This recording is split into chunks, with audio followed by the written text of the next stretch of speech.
Bonjour à tous, nous sommes à 1h20 du mardi 23 août 2022. On va étudier le contexte graphique des marchés financiers avec les figures chartistes du moment, figures que vous pouvez étudier gratuitement dans nos deux formations gratuites, la formation débutant et la formation confirmée sur notre site internet arttrade.com. On commence avec le lead quant où on est venu raser l'objectif de son plus bas, l'objectif du biseau ascendant. En H4, on rappelle qu'on avait toujours un triangle symétrique vert, le support de ce triangle symétrique est en rose, puisqu'il y avait aussi un triangle symétrique rose avec la ligne pointillée comme résistance, qui avait fait une fausse cassure en dessous, et là, on hésite à faire la cassure baissière du support à 1 point, 2 points, 3 points. Ce support, quand on fait la parallèle, on avait 1 point, 2 points, incursion, 3 points, donc on est dans un drapeau avec deux lignes parallèles, mais si on considérait le triangle symétrique, eh bien, la cassure s'est faite à seulement 63% de la distance qui va du début du support à la pointe du triangle symétrique. Si on considère le drapeau, pas de souci pour la cassure baissière. Par contre, il y a quand même une difficulté. Après cassure, la première cassure, on a eu du mal à franchir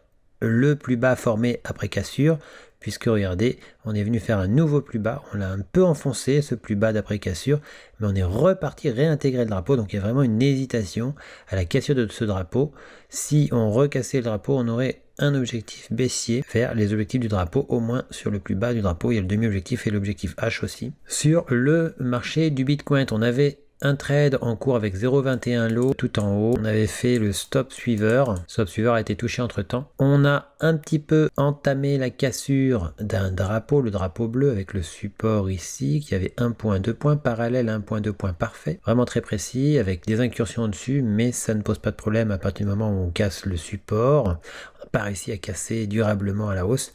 En plus, on a franchi la ligne jaune qui est un support d'un biseau. Si on zoome sur le biseau pour voir un petit peu mieux, on s'aperçoit que ce biseau, eh bien, on l'a vraiment cassé de façon dynamique. On n'avait pas touché notre stop qui était tout en haut. On avait vendu ici, on avait fait ensuite le break-even lors de la progression baissière. C'est redescendu, on a fait le stop suiveur une première fois. C'est redescendu, on a fait le stop suiveur sur la ligne rouge une deuxième fois quand on était par là, et finalement c'est remonté. Regardez, ça a touché le stop suiveur qui était donc gagnant de plus de 600 €. Donc ça a fait du fois 6,5 sur cette opération puisqu'on risquait 104 € au départ. Et puis on voit qu'on a une autre position qui prend en considération le drapeau. Donc on a cassé le drapeau une fois, deux fois, trois fois et on est venu donc hésiter, on réintègre à chaque fois le drapeau, on a vraiment du mal à le casser. On a fait une opération sur cette cassure de drapeau avec un objectif sur le bas du drapeau et un stop assez large, on n'a pas trop serré le stop. En lien avec le drapeau, on s'aperçoit qu'autour de la cassure du drapeau, eh bien il y a une sorte de formation de épaule, tête, épaule qui servirait, s'il cassait à la baisse sa ligne du coup, de continuation de tendance, la tendance très baissière qu'il y avait avant. Donc peut-être qu'on est en train de former une figure qui pourrait casser à la baisse et dans ce cas-là on repartirait à la baisse après cette pause en figure d'épaule, tête, épaule. Mais il faut casser la ligne du coup. Par contre, la ligne du coup n'est pas super précise. On voit une petite incursion à peine ici. Pas 3 points très précis. Et la forme est respectée avec une épaule, une tête et une autre épaule. Mais la ligne des épaules non plus est pas super bien respectée. Donc la logique visuelle est respectée. La précision l'est moins. En H4 toujours, eh bien on s'aperçoit qu'il y a toujours la B égale CD avec son objectif de raccourci qui est pas loin. Sur le marché de l'Ethereum, eh bien, nous avions une épaule-épaule tout en haut, elle avait atteint ses différents objectifs. Et finalement, on s'aperçoit que l'on a une tasse avec anse, l'anse à gauche, et finalement cette tasse avec anse retournée à casser à la baisse, tenant des objectifs chartistes théoriques baissiers. Sur l'Ethereum, on avait donc le drapeau qui casse à la baisse actuellement, qui a cassé à la baisse, mais regardez, après la baisse, on a formé ce plus bas en jaune et on est venu faire un pullback sur le drapeau et on a du mal, pour l'instant en tout cas, à franchir ce plus bas d'après cassure du drapeau. À noter qu'on a toujours la tasse avec anse qui avait cassé à la hausse, on fait un retour sous la ligne du coup de cette tasse avec anse. Si on devait réintégrer le dessus de la ligne du coup de la tasse avec anse, eh bien on pourrait repartir vers les objectifs de la tasse, sachant qu'on avait fait un double top en haut. Effectivement, on avait reconnu ce niveau, ce plus haut, qui, s'il était cassé lors d'une remontée, formerait finalement la ligne du coup d'une tasse avec anse, avec pour un niveau d'invalidation les derniers plus bas actuels. Et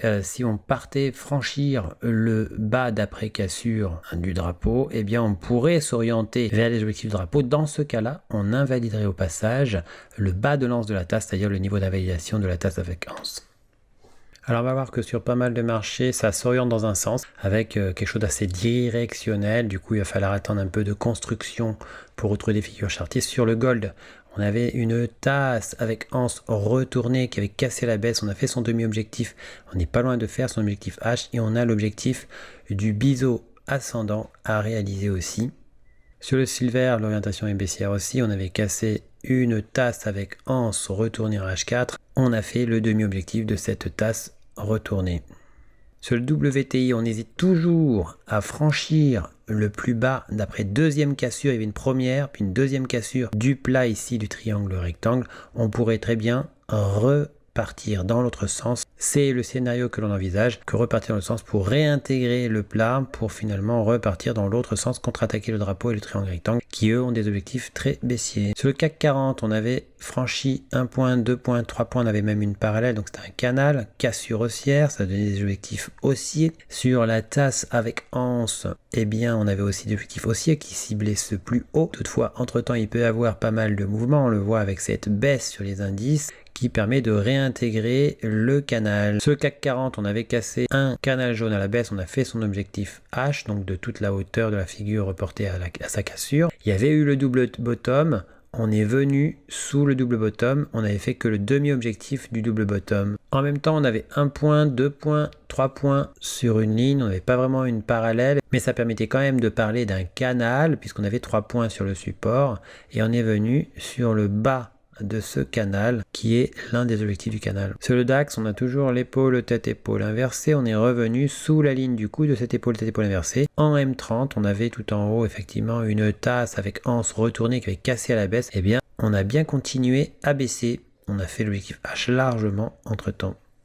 Sur le FTSE UK 100, on hésite toujours à franchir ce demi-objectif de ce double creux. Et on s'aperçoit que dans la zone, on a invalidé la tasse avec anse. Il y avait une cassure très ponctuelle, on attendait une recassure pour envisager quelque chose. Il n'y a pas eu la recassure, donc on n'a rien pu faire pour ce FTSE. Et effectivement, on est venu buter contre ce plus bas, ce qui nous donne un double bottom, toujours sur le FTSE. On a poinçonné effectivement ce même niveau à 2 reprises. Si on devait progresser et casser le plus haut, on casserait alors la ligne du coup d'un double bottom et on pourrait alors reporter l'objectif de toute la hauteur de la figure par-dessus la ligne du coup. Sur le FTSE, le repli qu'on a vu sur les indices est beaucoup plus raisonnable. Sur le Dow Jones, depuis l'atteinte de l'objectif du triangle symétrique, il y a eu un premier repli. On avait parlé du fait que sur les objectifs des figures chartistes, il peut y avoir des retournements et on s'attendait à ce qu'il puisse y avoir un retournement plus dynamique, c'est le cas actuellement. En M15, on avait vu les choses avec un triangle rectangle qui avait cassé à la baisse, on a fait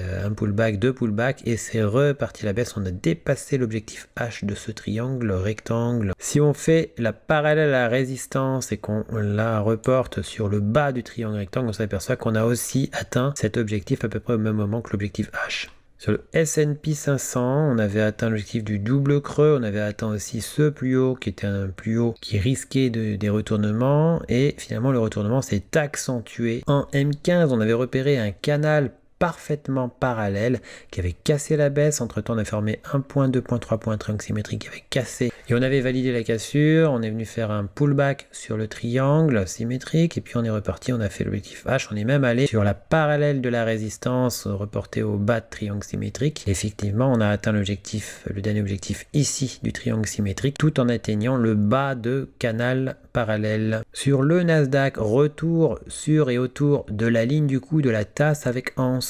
L'obstacle de ce plus haut bleu a fait son effet, effectivement on a fait un repli très net. En M15 on avait repéré aussi un triangle symétrique qui avait cassé à un très bon niveau et qui est ensuite allé à son objectif H. On est quasiment arrivé sur la parallèle à la résistance reportée au bas de triangle.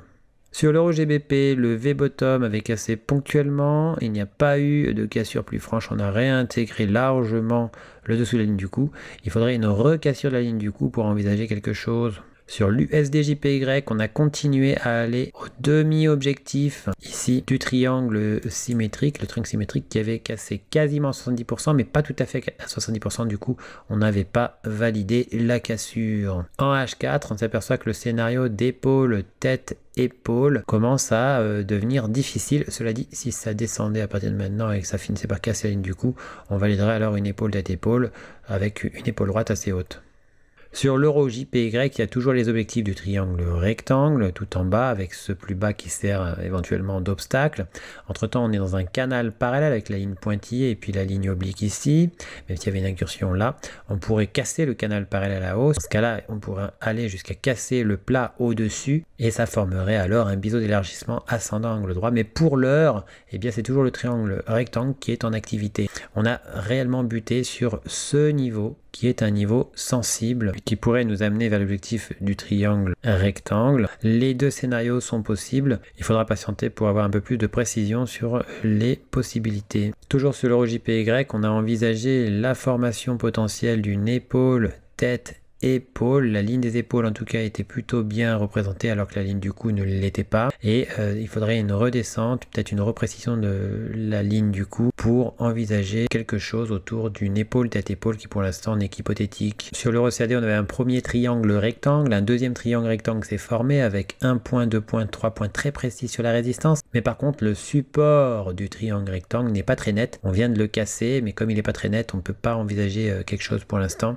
On va attendre de voir un petit peu si les choses se précisent. En H1 par contre, on avait repéré une épaule, tête-épaule, on a invalidé le triangle rectangle qui donnait lui des objectifs haussiers, on avait bien 1 point, 2 points, 3 points très précis sur la résistance du triangle rectangle, mais le support n'est pas très précis et on vient de revenir dessus. Cette épaule, tête-épaule a encore des objectifs plus bas, il y a l'objectif H plus bas, depuis qu'on a atteint le demi-objectif, mais comme on a atteint un plus bas, significatif, il pourrait y avoir aussi un rebond. Sur l'euro-dollar, eh bien, on a continué à baisser, on a atteint effectivement la parité, on a atteint le bas du drapeau qui est le premier objectif du drapeau, on a atteint le demi-objectif de l'épaule, tête, épaule et on s'oriente vers l'objectif H de cette épaule, tête, épaule, le drapeau un objectif encore plus bas. En weekly, on voit qu'on a transpercé la parité et que le prochain obstacle n'est autre que la parallèle à cette résistance que l'on a mis en pointillé et qu'on a reporté au bas de triangle symétrique. C'est le seul obstacle restant avant l'objectif très baissier de ce triangle symétrique weekly. Prudence,